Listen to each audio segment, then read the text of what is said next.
Continuamos con el capítulo 2 del libro La Madeja del Pensamiento, que contiene los relatos de Krishnamurti. Decíamos que la conciencia humana es similar en todos los seres humanos, sea que vivamos en Oriente o en Occidente.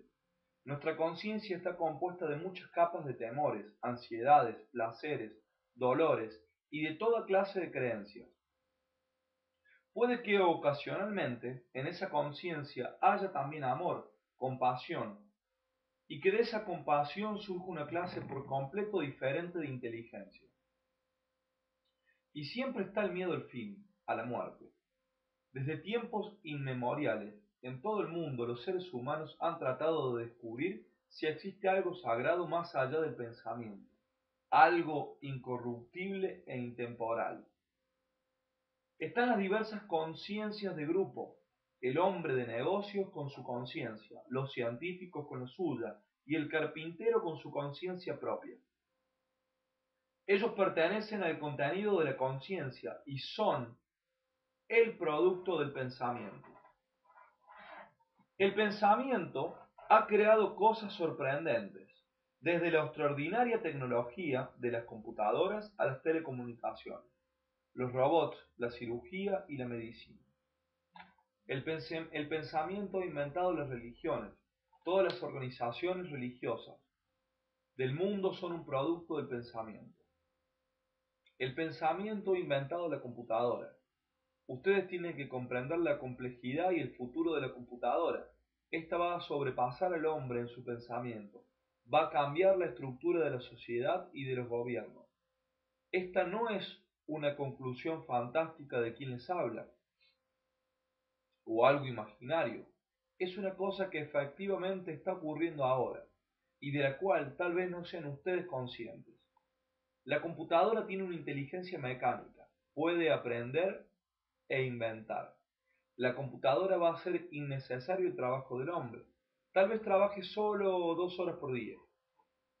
Todos estos cambios están muy próximos. Puede que a ustedes no les guste, que se rebelen contra ello, pero es algo que está por suceder. El pensamiento ha inventado la computadora, pero el pensamiento humano es limitado y la inteligencia mecánica de la computadora está superando la inteligencia mecánica del hombre. Va a revolucionar totalmente nuestras vidas. Entonces, ¿qué será en esas condiciones un ser humano? Estos son hechos, no algunas conclusiones especializadas de quienes hablan. Cuando consideramos lo que es la capacidad de la computadora, no podemos dejar de preguntarnos ¿qué hará entonces el ser humano? La computadora va a tomar a su cargo la mayor parte de las actividades del cerebro. ¿Qué le ocurre entonces al cerebro? Cuando la computadora o el robot asumen las ocupaciones de un ser humano, ¿qué sucede con lo humano? Nosotros, los seres humanos, hemos sido programados biológica, intelectual, emocional y psicológicamente a través de millones de años, y repetimos el patrón del programa una y otra vez. Hemos cesado de aprender y debemos investigar si el cerebro humano programado por tantos siglos es capaz de aprender y transformarse instantáneamente a sí mismo, pasando entonces a una dimensión por completo diferente. Si no somos capaces de hacer eso, la computadora, que es mucho más capaz, rápida y exacta, va a asumir la dirección de las actividades del cerebro. Esto no es algo trivial. Es un asunto muy serio, desesperadamente serio. La computadora puede inventar una nueva religión, puede ser programada por un experto y erudito hindú, por un católico, por un protestante o por un musulmán, y ella fabricará una maravillosa estructura para una nueva religión. Y nosotros, si no nos damos cuenta cabalmente de lo que está ocurriendo, seguiremos esa nueva estructura fabricada por la computadora. Vean la seriedad de todo esto, por favor. Nuestra conciencia se halla programada por miles y miles de años para que pensemos en nosotros mismos como individuos, como entidades separadas que luchan en permanente conflicto, desde que nacen hasta que mueren. Estamos programados para eso, lo hemos aceptado. Jamás lo hemos puesto en tela de juicio. No nos hemos preguntado nunca si es posible vivir una vida absolutamente desprovista de conflictos. Si nunca nos lo preguntamos, nunca aprenderemos al respecto. No hacemos sino repetir. Forma parte innata de nuestra existencia el hallarnos en conflicto. La naturaleza está en conflicto. Ese es nuestro argumento. Y consideramos que únicamente a través del conflicto hay progreso. Las organizaciones religiosas han sostenido a lo largo de la historia la idea de la salvación individual. Nosotros estamos cuestionando muy seriamente si existe una conciencia individual, si cada uno de nosotros como ser humano tiene conciencia separada del resto de la humanidad. Y ustedes tienen que responder a esto, no meramente jugar con ello. Como se nos ha educado, programado, condicionado para ser individuos, nuestra conciencia es, entonces, toda esta actividad del pensamiento. El miedo y la persecución del placer son el movimiento del pensar. El sufrimiento, la ansiedad, la incertidumbre y los remordimientos profundos, las heridas psicológicas, la carga de siglos de dolor, todo esto forma parte del pensamiento. El pensamiento es responsable de lo que llamamos amor, que se ha vuelto placer sensual, una cosa del deseo. Como dijimos, y lo repetiremos una y otra vez hasta que estemos seguros de ello, que estamos pensando juntos. Quien les habla no le dice que debe pensar. No está haciendo propaganda. Es una cosa horrible la propaganda. No les está diciendo cómo deben actuar o qué deben creer, sino que juntos estamos investigando la catástrofe que está ocurriendo en el mundo exterior, con su absoluta crueldad y violencia, y también el extraordinario conflicto que se desarrolla internamente en cada ser humano. Juntos estamos examinando todo esto. No se trata, si se me permite señalarlo, de que ustedes escuchen meramente algunas ideas o conclusiones. No estamos hablando de ideas, conclusiones o creencias. Estamos considerando este mundo que los seres humanos han producido y del cual todos nosotros somos responsables. Tenemos que ser muy claros en nuestra comprensión, a cualquier nivel que esta comprensión se encuentre, ya sea una comprensión intelectual, que es meramente verbal, o la comprensión de significado profundo, que es acción en sí misma. De que hemos llegado a un punto en el que debemos tomar una decisión, no mediante el ejercicio de la voluntad, sino la decisión que sobrevendrá naturalmente cuando empecemos a comprender la total estructura y naturaleza del mundo, tanto externa como internamente. Esa percepción originará una decisión, una acción. El pensamiento ha creado los problemas que nos rodean, y nuestros cerebros están adiestrados, educados, condicionados para la solución de problemas. El pensamiento ha creado la división y el conflicto entre las distintas estructuras económicas. El pensamiento ha creado las diferentes religiones y las divisiones entre ellas, y, por lo tanto, ha producido el conflicto. El cerebro se ha adiestrado para tratar de resolver estos conflictos creados por el pensamiento. Es esencial que comprendamos profundamente la naturaleza de nuestro pensar y la naturaleza de las reacciones que surgen de nuestro pensar. En cualquier cosa que hagamos, el pensamiento domina nuestras vidas. Sea cual fuere la cosa que ocurra, detrás de esa acción está el pensamiento. En toda actividad, sea sensual o intelectual o biológica, el pensamiento está operando todo el tiempo. Biológicamente el cerebro ha sido programado, condicionado durante siglos. El cuerpo actúa a su propio modo, la acción de respirar, el latido del corazón, etc. Y, de igual manera, si uno es católico, hindú o budista, repite ese condicionamiento una y otra vez. El pensamiento es un movimiento en el tiempo y el espacio. Es memoria, recuerdo de cosas pasadas. Es la actividad del conocimiento reunido durante millones de años y almacenado como memoria en el cerebro. Si observamos la actividad de nuestro pensar, veremos que la experiencia y el conocimiento son las bases de nuestra vida. El conocimiento jamás es completo, siempre debe marchar junto con la ignorancia. Pensemos que el conocimiento va a resolver todos nuestros problemas, sea el conocimiento del sacerdote, del gurú, del científico del filósofo o el conocimiento del psiquiatra de moda. Pero nunca nos hemos preguntado si el conocimiento en sí mismo puede resolver alguno de nuestros problemas, excepto quizá los problemas tecnológicos. El conocimiento llega a través del tiempo. Para aprender un idioma necesitamos tiempo. Aprender un arte o aprender a manejar un automóvil lleva tiempo. El mismo movimiento del tiempo se traslada al campo psicológico, y ahí también decimos: debo tener tiempo para aprender acerca de mí mismo. Debo tener tiempo para transformarme de lo que soy a lo que debería ser. Traer la actividad del mundo exterior introduciéndola en el mundo psicológico implica que el tiempo es un gran factor en nuestra vida. Mañana, el pasado y el presente. El tiempo es pensamiento. Se requiere tiempo para la adquisición de conocimientos a través de la experiencia, tanto externamente en el mundo como internamente. Ese es el modo en que se nos ha programado. Estamos programados así. Consideramos que el tiempo es necesario para producir una profunda y fundamental transformación en la estructura humana. Empleamos el tiempo como pensamiento. Soy esto, seré aquello. También en el mundo tecnológico ustedes dirán: no sabemos cómo construir una computadora, pero aprenderé. Tiempo, conocimiento, memoria, pensamiento son una sola unidad. No son actividades separadas, sino un movimiento único.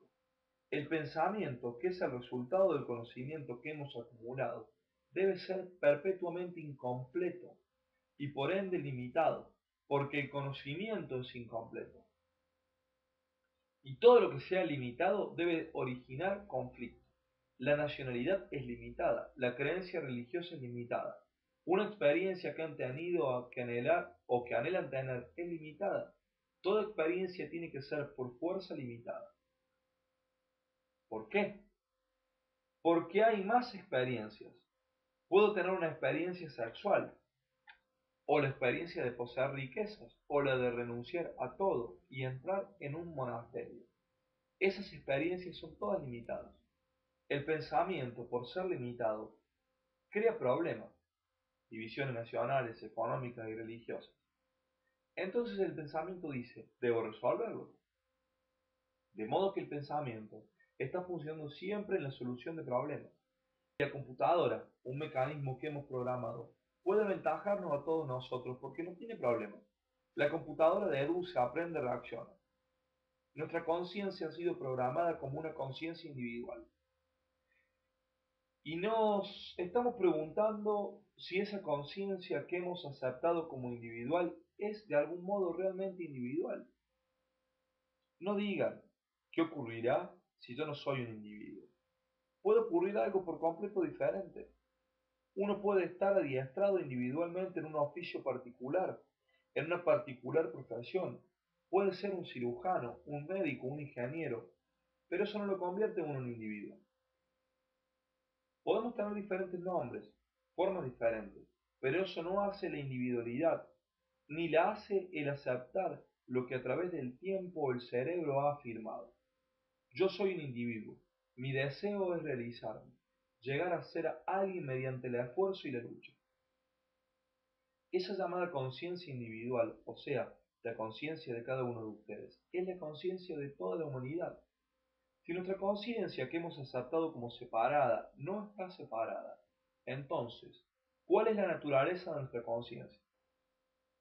Una parte la constituyen las respuestas sensoriales. Esas respuestas sensoriales están natural y necesariamente programadas para defendernos. Mediante el hambre buscamos alimento. Respiramos sin que intervenga la conciencia. En lo biológico estamos programados. Después está el contenido de nuestra conciencia, que incluye las múltiples ofensas y heridas psicológicas que hemos recibido desde la infancia. Las diversas formas que adopta el sentimiento de culpa. También incluye las diferentes ideas, las certidumbres imaginarias, las distintas experiencias, tanto las sensoriales como las psicológicas. Y siempre está la base, la raíz del miedo en sus múltiples formas. Y naturalmente, acompañando al miedo está el odio. Cuando hay miedo, tiene que haber violencia, agresión. el tremendo impulso hacia el éxito, tanto en el mundo físico como en el psicológico. En el contenido de la conciencia está la constante persecución del placer, el placer de la dominación, de la posesión, el placer del dinero que da poder, el placer de un filósofo con su inmenso conocimiento, el del gurú con su circo. El placer, a su vez, tiene formas innumerables. También están el sufrimiento, la ansiedad, el hondo sentimiento de permanente soledad. Y está el dolor, no solo el llamado dolor personal, sino también el enorme dolor producido por las guerras, por la negligencia, por esas incesantes conquistas que un grupo de personas realiza a costas de otros. En esa conciencia está el contenido racial y del grupo que le corresponde. Y finalmente está la muerte. Esta es nuestra conciencia. Creencias, certidumbres e incertidumbres, ansiedad, soledad y desdicha interminable. Estos son los hechos, y nosotros decimos, esta conciencia es mía. ¿Es así? Vayan al lejano oriente, o al cercano oriente. Vayan a América, a Europa, a cualquier lugar en que estén los seres humanos. Sufren, están ansiosos, se sienten solos, deprimidos, melancólicos, luchan y se hallan en conflicto. Son exactamente iguales a cualquiera de ustedes. Por lo tanto, ¿es la conciencia de uno diferente de la del otro? Sé que para la gente es muy difícil aceptar esto. Puede que lógicamente lo acepten, que intelectualmente digan sí, es así, puede ser. Pero para percibir este sentimiento humano total de que uno es el resto de la humanidad, se requiere una dosis de sensibilidad muy grande. Este no es un problema que deba ser resuelto. No es que ustedes deban aceptar que no son individuos, que deban esforzarse para sentir esta entidad humana global, porque entonces habrán convertido esto en un problema que el cerebro está demasiado dispuesto a tratar de resolver por sí solo. Pero si de verdad consideran esto con la mente, con el corazón, con el ser íntegro totalmente atento a este hecho, entonces han roto el programa, lo han eliminado. Nuevamente, si de verdad consideran esto con la mente, con el corazón, con el ser íntegro, totalmente atento a este hecho, entonces han roto el programa, lo han eliminado. Se ha eliminado naturalmente. Pero si dicen lo eliminaré, entonces están de vuelta otra vez dentro del mismo patrón. Para quien les habla, esta es una realidad absoluta, no algo que acepta verbalmente porque es agradable. Se trata de un hecho. Puede que ustedes lo hayan examinado lógicamente, razonablemente, cuerdamente, y encuentren que es así, pero el cerebro, que se haya programado para el sentimiento de la individualidad, va a rebelarse contra ello. ¿Qué es lo que ahora está haciendo? El cerebro es reacio a aprender, mientras que la computadora aprenderá porque no tiene nada que perder. Pero aquí están ustedes, temerosos de perder alguna cosa. ¿Puede el cerebro aprender? Ese es todo el punto. Así que ahora vamos a investigar esta cuestión de lo que es el aprender. Para la mayoría de nosotros, el aprender es un proceso de adquirir conocimientos. Yo no conozco el idioma ruso, pero lo aprenderé. Aprenderé día tras día, memorizando, reteniendo ciertas palabras, ciertas frases y sus significados, la sintaxis y la gramática. Si me dedico a ello, puedo aprender casi cualquier idioma dentro de cierto tiempo. Para nosotros, el aprender es esencialmente acumular conocimientos o experiencia. Nuestros cerebros están condicionados para ese patrón. Acumular conocimientos y actuar a partir de ellos. Cuando aprendo un idioma, el conocimiento es necesario, pero si estoy aprendiendo psicológicamente acerca del contenido de mi mente, de mi conciencia, ese aprender implica examinar cada capa de la conciencia y acumular conocimientos al respecto y entonces actuar sobre la base de esos conocimientos siguiendo el mismo patrón que cuando aprendemos un idioma.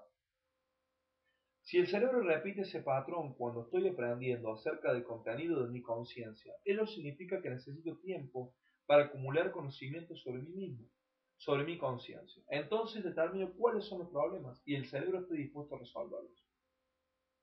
Está repitiendo este patrón inacabable, y a eso lo llamamos aprender.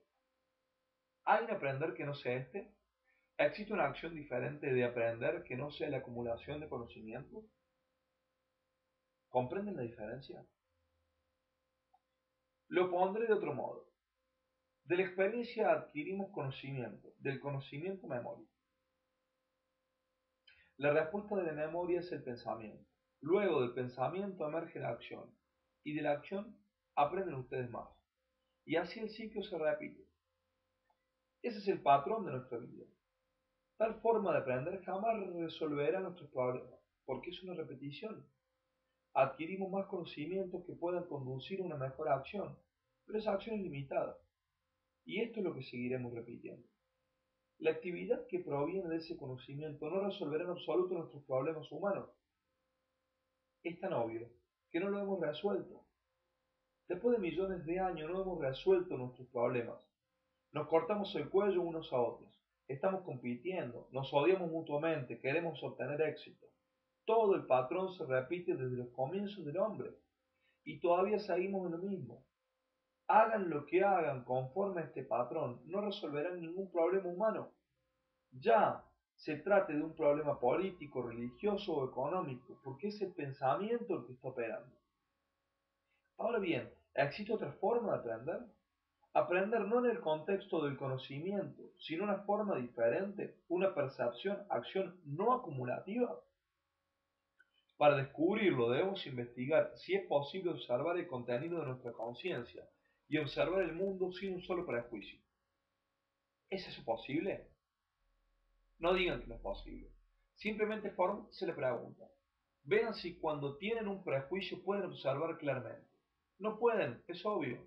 Si tienen alguna conclusión, un cierto conjunto de creencias, conceptos, ideales, y quieren ver claramente qué es el mundo, todas esas conclusiones, ideales, prejuicios, etc., de hecho, lo impedirán.